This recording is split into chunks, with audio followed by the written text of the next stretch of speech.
Գառնիկ Դանելյան, համեցեք։ Նախ ուզում եմ կարճ արձագանքեմ, հետո հարցս։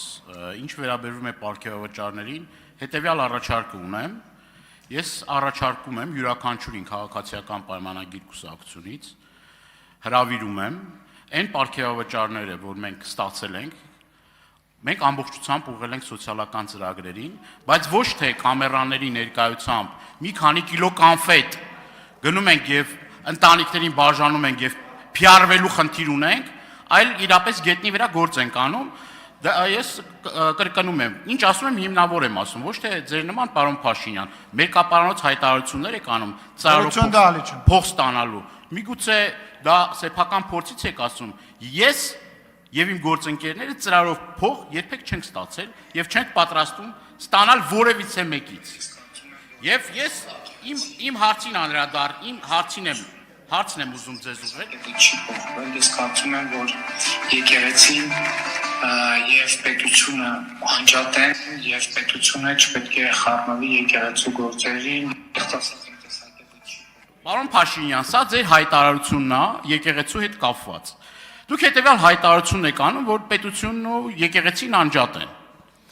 Բայց անմիջապես դրանից հետո, չգիտեմ, ամիսներ կամ տարիներ հետո դուք հրավիրում եք ձեր ամառանոց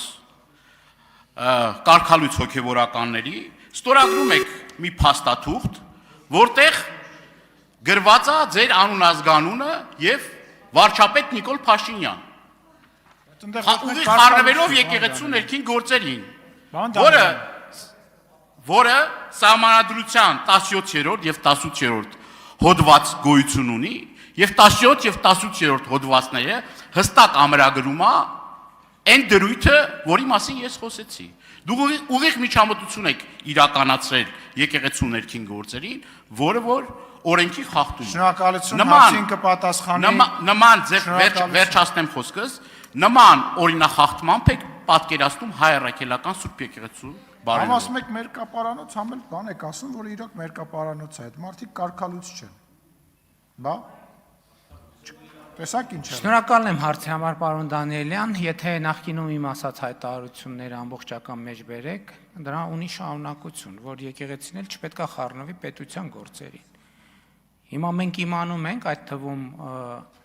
բարենորոգման օրակարգի միացած հոգևորականներից եւ այս դեպքում մի հատ էլ նախընտրական քարոզչություն են անում, մի հատ էլ որոշում են թե առաջիկա ընտրություններում ինչ գործունեություն պետքա ծավալեն, բայց մենք չենք ենթադրել, որ եկեղեցուն պետքա ղեկավարվի KGB-ի գործակալների կողմից։ Այնտեղ որտեղ կա պետության անվտանգության շահը, պետությունը պետքա ռեակցիա տա։ Եվ էլ չեմ ասում, հետաքրքիր է, այն ժամանակ, որ ես ինչ որ մի բան ասել եմ, այդ ինչ որ մի բան նաև հասցեագրված ուղերձ է, չէ եղել։ Բայց իրանք չեն հիշում իմ ասածը։ Դա նաև ապացույցն է, որ ինչ մենք երազել ենք, որ զբաղվենք ինչ որ ձևով եկեղեցով, չենք երազել, հենց ընդհակառակը չենք երազել։ Ինչ է նշանակում կաթողից կոչվածը զոհված եղբայր ունեցող քահանային կանչի, ասի գնա 1000 ներողություն եմ, ասի գնա մորդ վերցրու, գնացեք կառավարության դեմը ցույց արեք։ Էս ում պահված կա։ Էս դուրս պրծուկի պահված կա։ Ինչ կամ եկեղեցին, ձեր ասած մարդիկ ինչ կապ ունեն եկեղեցու հետ։ Եկեղեցին առաջին եկեղեցու գլուխը մեր Տեր եւ Փրկիչ Հիսուս Քրիստոսն է, եկեղեցին ժողովրդով է եկեղեցին։ Այդ ձեր ասած մարդիկ են եկեղեցի, գնացեք մի հատ պատարակները Կիրակնորիա նայեք։ 3 հոգով պատարակներ են տեղի ունենում Հայաստանյան առաքելական Սուրբ եկեղեցուն համատարած տասնյակ տարիներով։ Դա ոչ մեկ ինչի անհանգստացնում։ Այսինքն հոգևորականները առանձին բացառություններով վերցած, ովքեր կարեցել են համայնք ձևավորել, իսկ նրանք ովքեր կարեցել են համայնք ձևավորվել, հիմա հերթով կարգալույց են արվում, որտեղ ոնց ձեր շուրջ մարդ կա հավաքված։ Հայաստանի ժողովուրդը դուրս է մղված եկեղեցին։ Եկեղեցու իրական շահառուն, ում համար եկեղեցին ստեղծված է, դուրս է մղված։ Ձեր ասած մարդիկ կապ չունեն եկեղեցու հետ։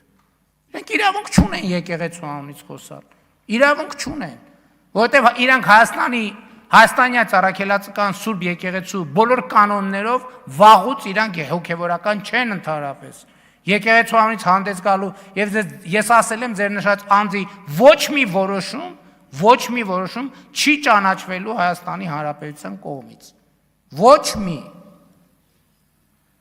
Այն ոսկեպարի եկեղեցուց ինչ կա, դրան էլ անդրադարձեք։ Արձագանք։ Ասեք դրա մասին։ Իսկ կարող եք մի հարցի անկեղծ պատասխանել, ակնկալում Ես բոլոր հարցերին անկեղծ եմ։ Իսկ ձեր շուրջը հավաքված տիրադավ եպիսկոպոսները ինչ կենսագրություն ունեն եւ նախկինում դուք մոռացել եք այն որակումները, որ տալիս եք այդ մարդկանց հասցեին։ Ես կարող եմ ձեզ տրամադրել բոլոր այն նյութերը, որոնք որ նախկինում դուք ասում եք այդ մարդկանց հասցեին։ Հիմա ձեր միջոցով են այդ մարդիկ բարենորոգվելու եւ բարեկարգվելու եւ ինչ վերաբերվում է նրան, որ եկեղեցիների ես բազմաթիվ պատարակների եմ մասնակցել եւ խնդիր չի ունեցել եկեղեցին։ Իսկ ձեր պարագայում դուք վարչական ռեսուրսի չարաշահմամբ դա շատ ակնհայտ է։ Դուք վարչական ռեսուրսի չարաշահմամբ մարդկանց տիպողաբար հիվանդանոցից հանելով, հիվանդ մարդուն հիվանդանոցից հանելով բերում եք պատարակի։ Այս էլ ձեր կողքը հավաքված եկեղեցականի իրական պատկերը ես ձեզ ցույց տամ։ Ուրեմն ես ասում եմ նա պիտի ընտրվի։ Արաբոդյան արդեն ոչնչացրեց Սուրբ ոգին իրեն։ Նույն պարլամենտում ոչնչացվեց եւ դա Աստծո հրաշքն է։ Այս հոգևորականն է ձեր շուրջը, պարոն Փաշինյան։ Այս հոգևորականը, որ ասում եք Վազգեն Սարգսյանի գնդակահարությունը, դա Աստծո հրաշք է։ Ձեր ուխտերթին է այս հոգևորականը մասնակցում։ Մեր պատարակներին չի մասնակցում, դուք խոսում եք բարենորոգումից։ Լուրջ եք ասում, սրա միջոցով եք բարեփոխումներ անելու, թե ձեր բնորոշմամբ Բենտլի Սամոյի։ Տիրադավը ձեր տեր եւ փրկիչ Կտրիչ Ներսիսյանն է։ Սկսենք դրանից։ Երկրորդը այն մարդիկ, ովքեր բարենորոգման օրակարգին միանում են, այդ մարդիկ ընդունում են իրենց մեղքը այսօր այդ թվում ես այսօրվա վիճակի համար եւ ապաշխարությունը, մեղքերի թողությունը, մեղքերի քավությունը քրիստոնեության հենասյուներից մեկն է, հենասյուներից մեկը։ Եվ առանց դրա ընդհանրապես չկա քրիստոնեություն։ Գոյություն չի կարող գոյություն ունենալ քրիստոնյա։